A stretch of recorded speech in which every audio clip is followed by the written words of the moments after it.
창세기 한 장. 1. 천지 창조를 시작하신 하나님. 본문은 엄격히 따져 천지 창조의 제일 첫째 날에 해당합니다. 그러나 이를 따로 떼어 살피는 것은 본문이 바로 천지 창조의 대선언이자 무에서 유해로의 원창조 장면이요. 각 피조 세계가 형성되기 전에 우주의 일반적인 상태를 기술해주고 있기 때문입니다. 이 짤막한 메시지는 하나님께서 천지 만물의 계획자시요, 창조자시요, 운행자시며 소유자이심을 분명히 밝혀주고 있습니다. 1. 천지는 하나님이 창조하셨습니다. 우주 만물은 자연 발생적으로 혹은 진화를 거듭함으로써 조성된 것이 아닙니다. 단지 하나님께서 그 모든 것을 친히 만드셨습니다. 즉 영원 전부터 존재하신 하나님께서 태초에 천지를 창조하셨습니다. 실로 하나님은 오직 당신의 초월한 지혜와 탁월한 능력으로서 이 우주의 공간을 설정하시고 그 속의 질서와 시간과 역사와 온갖 존재들을 만드셨던 것입니다. 진정 이것은 바로 우리 기독교의 신앙 고백이자 믿음의 문으로 들어가는 첫 입구가 됩니다. 다시 말하면 하나님의 천지 창조 사실을 믿느냐 믿지 않느냐에 따라 성경 66권의 전체 내용을 어떻게 받아들일 수 있는가 하는 중요한 열쇠가 됩니다. 2. 혼돈하고 공허한 중에 질서를 세우셨습니다.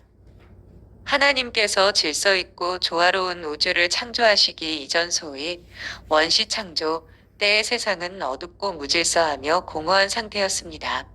다시 말하면 세상은 아직 하나님이 계획하신 그대로 만들어지지 않았고 인간이 거할 만한 곳이 전혀 못 되는 상태였습니다. 이러한 혼돈하고 공허한 세상을 질서 있는 형체로 만드시고 생명을 갖게 하신 것은 하나님의 사랑이요 은총이었습니다. 한편 영적으로 볼 때 하나님의 사랑과 은총을 받지 못하고 그러므로 다시 태어나지 곧 중생하지 않은 영혼 속에는 무질서와 혼돈과 어두움과 죄악만 있을 뿐입니다. 정녕 그 영혼 속에 하나님이 없기 때문에 그는 늘 하나님과 조화를 이루지 못하며 그 행하고 생각하는 일마다 어두운 죄악을 계속 쌓아갈 뿐입니다. 이것은 우주와 생명의 주인이신 하나님을 만나기 전에 있는 모든 인간들의 보편적인 모습입니다. 이런 영혼들에게 가장 시급한 것은 새롭게 변화시키며 생명을 공급하시는 하나님의 사랑과 은총인 것입니다. 3. 하나님의 신은 수면 위에 운행하셨습니다. 1. 이는 새가 자신의 새끼 위에서 날개짓을 하다 또는 부드러이 활공하다라는 뜻을 갖고 있습니다. 즉 이는 단순히 움직이는 동작만이 아니라 깊은 관심과 애정을 가지고 한 대상의 주위를 맴도는 것을 의미한다고 볼 수 있습니다. 운행하신이라는 원시 지구의 표면 위를 깊은 관심과 애정을 가지고 부드럽게 휘돌고 계시는 성령님의 모습을 담백하고도 장중하게 잘 묘사한 것입니다. 2. 또한 여기 운행하신이라의 시제는 한 동작이 계속 유지됨을 보여줍니다. 따라서 성령님께서 원시 우주 위를 운행하시되 단절이 없이 계속하여 장중하고도 부드럽게 선회하셨음을 분명히 제시하고 있습니다. 이같이 원시 우주를 선회하시던 성령님의 모습은 세상을 창조하신 후에도 이를 홀로 버려두지 않으시고 계속 살펴보시고 보호하시려는 성삼위 하나님의 의지와 사랑을 증거합니다. 이러한 피조물을 향하신 하나님의 신적 의지와 사랑은 지금 이 순간에도 이 우주와 바로 우리의 인생을 향해서 계속되고 있습니다. 2. 우주의 기초를 창조하신 하나님. 본문은 첫째 날에서 셋째 날까지의 창조 사역, 곧 땅, 바다, 식물의 창조 대략을 소개한 부분입니다. 이는 마치 집을 짓기 전에 기초를 다지듯 그렇게 우주의 기초 형태를 마련한 것으로 하나님의 탁월한 창조 감각과 치밀한 솜씨와 따스한 숨결을 느낄 수 있게 합니다. 1. 하나님의 말씀으로 창조된 우주. 천지는 하나님의 말씀으로 창조되었습니다. 이 사실은 창조 6일 동안 10번씩이나 거듭된 하나님이 가라사대라는 표현을 통해 명확히 알 수 있습니다. 실로 하나님의 창조 사역은 곧 당신의 인격적이며 절대적인 말씀의 역사였습니다. 사실 하나님의 말씀은 당신의 의지와 뜻과 목적을 그대로 반영하며 그러기에 말씀하신 그대로 이뤄내는 능력이 있습니다. 이런 사실을 염두에 두고 사도 요한은 태초에 말씀이 계시니라 이 말씀이 하나님과 함께 계셨으니 이 말씀은 곧 하나님이시니라. 만물이 그로 말미암아 지은 바 되었으니 지은 것이 하나도 그가 없이는 된 것이 없느니라고 언급한 바 있습니다. 하나님은 말씀으로 천지를 창조하셨고 또 말씀으로 인간 구원이라는 새 창조의 역사를 이뤄 가시는 것입니다. 이런 까닭에 흔히 기독교를 말씀의 종교라 하는 것입니다. 2. 첫째 날, 빛을 창조하신 하나님. 둘째 날, 궁창. 하나님은 첫 번째 창조 사역으로서 빛을 만드셨습니다. 물론 이 빛은 우리가 보는 태양의 빛이 아니라 흑암이 깊음 위에 있는 원시 우주를 밝히는 빛입니다. 이 빛으로 인해 원시 상태의 천지는 비로소 생명과 활력을 얻을 수 있었습니다. 이와 마찬가지로 하나님은 죄와 어두움으로 가득 찬 인간의 영혼을 새롭게 창조하시는 일에 있어 제일 첫 작업으로서 그 영혼에게 참 빛이신 그리스도를 제시하시는 것으로부터 시작하십니다. 만약 사람이 이 빛을 받지 않는다면 그가 어떤 선행, 어떤 공로를 쌓는다 할지라도 하나님을 바라볼 수 없고 그분을 만나 인격적인 교제를 나눌 수 없는 것입니다. 진정 죄로 말미암아 어두움 가운데 있는 인간은 하나님의 은총의 빛으로 인해서 비로소 의에 대해서 거룩과 진리와 생명에 대해서 반응할 수 있을 뿐입니다. 한편 하나님이 어둠과 빛을 나누신 사실은 둘 사이에는 분명한 구별이 있고 또 양자 사이에 어떤 연계성도 없음을 보여주고 있습니다. 이런 맥락에서 진리와 거짓, 천국과 지옥 사이에는 분명한 구별이 있고 양자는 결단코 공존하거나 좋아할 수 없다는 사실을 유추해 볼 수 있습니다. 실로 하나님의 빛을 받아 새 사람 된 인격은 더 이상 어둡고 더러운 옛삶의 흔적을 지녀서는 안 됩니다.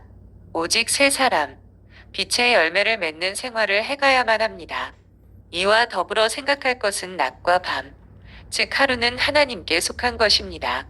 따라서 우리는 우리가 맞는 하루하루를 오직 하나님의 영광을 위해 사용해야 하며 매일 그분을 위해 일하며 그분 안에서 쉼을 얻고 밤이나 낮이나 그분의 말씀을 상고하면서 살아가야 합니다. 3. 셋째 날, 땅 위에 식물을 창조하신 하나님. 혼돈과 무질서 속에 있던 세계의 하나님은 창조 이틀째 되는 날 하늘과 땅을 구분하셨고 셋째 날에는 물과 땅이 한 덩어리가 된 혼돈 상태에서 물로부터 땅을 구분하시고 땅에서 식물들이 자라도록 하셨습니다. 실로 물로부터 분리된 땅은 그저 비어 있었을 뿐이나 말씀으로 말미암아 땅은 온갖 식물이 자랄 수 있도록 비옥하게 되었고 경작할 수 있게 되었습니다. 이 같은 사실은 결국 인간이 비록 땅을 경작하고 다스리도록 허락을 받았지만 그 땅의 원소유주는 하나님이시며 그러기에 하나님을 섬기며 그분의 영광을 위해 그 땅이 사용되어져야 함을 알려주고 있습니다. 진정 인간의 손길이 미치기 전 땅은 이미 하나님의 명령으로 풀과 식물과 과실을 낳았습니다. 그러기에 우리는 하나님에게 땅으로부터 얻은 모든 열매들에 대한 감사와 영광을 돌려야 합니다. 3. 창조 작업을 완성하신 하나님. 앞서 우주의 기본 골격을 창조하신 하나님은 그 기본 틀 위에 창조 제4일에서부터 제6일에 이르기까지 해와 달과 별, 조류와 어류, 짐승과 사람 등을 차례로 질서 있게 창조하셨습니다. 특히 하나님은 당신의 창조 사역의 최종 작업으로 당신의 형상을 따라 인간을 만드셨고 그리고 그 인간에게 당신이 창조한 세상을 맡기시고 그것을 다스리게 하심으로써 그에게서 영광을 받으시기 원하셨습니다. 여기에 인간의 고귀한 가치와 고결한 사명이 있습니다. 1. 넷째 날, 하나님이 해와 달과 별을 만드셨습니다. 창조 제4일의 하나님은 태양과 달과 별들을 만드시고 추나추동 사계절과 연월일의 시간과 밤낮을 구분하셨습니다. 앞서 식물을 만드셨던 하나님은 그 식물의 생명의 공급원이 되는 태양을 주심으로써 질서 있는 창조 사역을 추진해 가셨던 것입니다. 태양과 달과 별들은 하나님께서 인간을 위해 만드신 일개 피조물입니다. 따라서 결코 인간이 두려워하고 숭배할 대상이 아닙니다. 사실 이 믿음에 굳게 서 있던 히브리 민족은 고대인들이 거의 예외 없이 해와 달을 섬긴 것과 구별되어 그 같은 우상 숭배의 죄에 빠지지 않았던 것입니다. 결국 우리가 헛된 우상 숭배나 불신의 죄에 빠져들지 않는 유일한 길이 있다면 그것은 바로 창조신앙에 굳게 서는 일입니다. 한편 해와 달과 별들은 피조 이래로 지금까지 하나님의 창조 목적에 따라 정해진 시간에 떠서 때에 맞추어 어김없이 빛을 비춤으로써 자신들의 의무에 충실하고 있습니다. 이 하늘의 별들처럼 우리도 우리를 새롭게 창조하신 하나님을 섬기기 위하여 이 세상의 빛으로 늘상 존재해야 하는 것입니다. 이 다섯째 날, 새, 물고기, 여섯째 날, 육축, 짐승, 사람. 하나님은 각종 피조물을 창조하시면서 무엇이 모자라는 미숙한 상태로 만드신 것이 아니라 각기 진화나 또 다른 발전이 필요치 않은 완전한 상태로 창조하셨습니다. 이 같은 사실은 이 땅에 존재하는 모든 생물이 미생물에서 아주 오랜 동안의 진화 발전을 통해 혹은 물속 생물로 혹은 육지 생물로 그 형태를 갖추어 왔다는 진화론자들의 어설픈 논리를 단호히 거부합니다. 하나님은 거대한 코끼리와 같은 짐승뿐 아니라 개미와 같은 미세한 곤충을 그 성숙한 개체로 만드셨습니다. 초월한 하나님의 지혜와 완전한 하나님의 능력으로 창조된 생물에게 또 다른 발전이나 진화가 있을 수 없는 것입니다. 3. 하나님이 당신의 형상대로 인간을 창조하셨습니다. 인간은 모든 피조물 가운데 가장 나중에 창조되었습니다. 그만큼 인간은 하나님의 창조물 중에 가장 고귀한 존재였던 것입니다. 물론 인간은 동물과 같은 날 만들어졌고 인간의 육체는 짐승들의 본거지인 땅의 흙으로 만들어졌습니다. 그러므로 인간이 육체를 갖고 사는 한 짐승과 같은 땅에서 삽니다. 그러나 하나님은 인간이 육체와 그것의 욕망에 탐닉함으로써 인간 스스로 멸망할 짐승처럼 되지 않기를 바라십니다. 실로 하나님은 인간을 향한 깊은 관심을 가지고 계십니다. 하나님은 곡물을 비롯한 땅에서 나는 모든 열매를 포함하여 식물과 과실들을 인간의 음식으로 주셨습니다. 이처럼 하나님께서 우리 인간을 먹이시기 위해 모든 것을 예비하셨기 때문에 인간은 모든 염려를 하나님께 맡겨야 합니다. 먹어야 할 것과 마셔야 할 것으로 고민해서는 안 됩니다. 한편 하나님께서 이 같은 깊은 사랑과 관심을 보이시는 이유는 인간을 지금까지 창조하셨던 모든 생물과는 다른 피조물로 창조하셨기 때문입니다. 즉 하나님은 당신의 형상대로 인간을 창조하셨던 것입니다. 다시 말하면 하나님은 인간을 당신과 같은 성질, 영적, 도덕적, 인격적, 이성, 능력을 소유한 로 만드시고 당신과 교제하며 대화할 수 있게 하셨습니다. 인간의 지혜는 하나님의 뜻으로 향해 있고 인간의 의지는 하나님의 의지와 조화를 이루며 인간의 감성은 진실하고 인간의 생각은 기꺼이 하나님에게 향하였고 그분에게 고정되었습니다. 이처럼 하나님의 형상을 온전히 지니고 있던 최초 인간은 참으로 거룩하고 순결하며 행복하였습니다. 그러나 불행히도 인간은 그 죄로 인해 이 거룩한 하나님의 형상을 잃어버리게 되었고 그 결과 불행하고 고통스런 삶을 살게 되었습니다. 정녕 이 고통스런 삶에서 구원받는 길은 오직 우리를 새롭게 하시며 우리에게 깨끗한 영을 창조하시는 주님의 은총의 그늘 아래 머무는 것밖에 없습니다. 4. 하나님이 보시기에 좋았다고 평가하셨습니다. 하나님은 창조 기간 내내 한 작업을 끝내시고 나서 보시기에 좋았더라는 평가를 내리셨습니다. 좋았더라는 말은 좋고 아름다웠다는 뜻입니다. 이는 하나님이 당신 자신이 만드신 피조 세계를 보았을 때 대단히 만족하셨고 좋아하셨음을 나타냅니다. 그 이유는 창조주 하나님께서 하시고자 의도했던 그대로 모든 것이 창조되었기 때문입니다. 따라서 이 말은 하나님의 창조의 완벽성을 표현한 말인 동시에 그 피조물들의 완벽한 아름다움을 나타낸 말이라 봅니다. 이처럼 하나님이 만드신 모든 작품들은 본래 선하고 아름답고 좋게 창조되었기에 우리가 그 모든 것을 하나님의 창조 원리에 따라 활용할 때 우리에게 큰 기쁨이 주어질 것이며 더 나아가 하나님을 기쁘게 해드릴 것입니다. 5. 사람의 순종과 영광에 대하여. 하나님께서는 말씀으로 세상을 창조하신 분이십니다. 이는 하나님께서는 당신께서 원하시는 것은 반드시 이루시는 통치의 주님이심을 가리킵니다. 이 세상의 모든 만물은 하나님께서 말씀하시는 대로 이루어졌기 때문에 심히 좋았고 그 결과를 보시고 기뻐하셨습니다. 그리고 이러한 세상을 다스리도록 하기 위하여 하나님의 형상과 모양대로 사람을 창조하셨습니다. 사람은 하나님의 영적, 도덕적, 인격적을 속성을 따라 아주 특별한 존재로 지음을 받았고 하나님의 피조물들을 하나님의 말씀을 따라 다스려야 하는 사명적인 존재로 지음 받은 것입니다. 다시 말하면 사람은 하나님의 피조물로서 사람에게 향하신 하나님의 여러 가지 뜻을 바르고 풍성히 알아가고 그 뜻이 자신과 피조 세계 가운데 잘 나타나도록 하기 위해 정당한 자세와 태도와 소원을 품으며 그 뜻에 맞게 살아가기를 힘써야 하는 존재로 지음받았다는 것입니다. 하나님께서는 사람이 하나님의 말씀에 순종하여 하나님의 뜻이 이루어지길 원하시고 기뻐하십니다. 하나님 나라의 진행과 발전을 위해 신자가 순종하는 일은 하나님의 소유로서 존재의 의의와 가치를 증가시키는 일임을 알아야 합니다.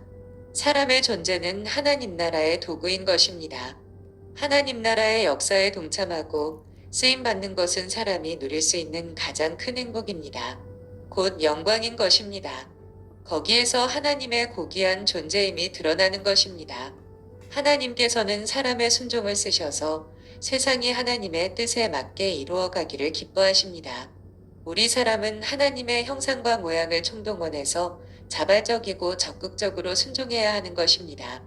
이로써 세상은 심히 좋은 상태를 유지하게 되고 하나님의 말씀대로 이루어가게 되는 것입니다. 그래서 하나님께서 영광을 받으시게 되는 것입니다. 하나님의 말씀의 권위 앞에서 순종함으로 사람은 영광스러운 존재과 그 가치를 드러내게 되는 것입니다. 그리스도의 몸 안에서도 마찬가지일 것입니다. 교회 안에서 성도의 영광은 어디서 찾을 수 있는가? 바로 하나님의 말씀의 권위 앞에서 순종함에서입니다. 교회에 내리신 하나님의 말씀과 하나님께서 세우신 직분자들의 지도에 순종하는 일은 그 자체가 하나님의 교회를 세워가고 신령한 자태를 드러내며 시대적인 사명을 감당하고 하나님 나라의 역사의 진행에 참여하는 일이 됩니다. 그러므로 순종은 성도의 영광이 되고 교회의 영광이 되는 것입니다. 순종하는 성도와 교회에게 하나님 나라의 사명을 맡기시고 큰 상급을 내리실 것이기 때문입니다. 성도와 교회는 심히 좋았더라 하실 만한 존재가 되어야 합니다. 이는 그리스도의 재창조, 구원과 성령님의 새롭게 하시는 사역, 성화를 힘입어야 가능합니다. 하나님의 말씀 앞에 전인격적으로 순종함으로써만이 하나님께 심히 좋았더라고 기쁨을 드릴 수 있을 것입니다. 하나님의 피조물로서 하나님의 권위의 말씀 앞에 항상 열복하는 자세와 의지를 가질 때에 그리스도의 구원의 은혜와 성령의 새롭게 하시는 은혜가 풍성히 거하여 하나님의 형상 곧 정상적인 그리스도의 생명력이 발휘됨으로 순종하게 됩니다. 거기에 하나님의 피조물로서 누릴 수 있는 가장 큰 영광도 있는 것임을 명심해야 하겠습니다. 하트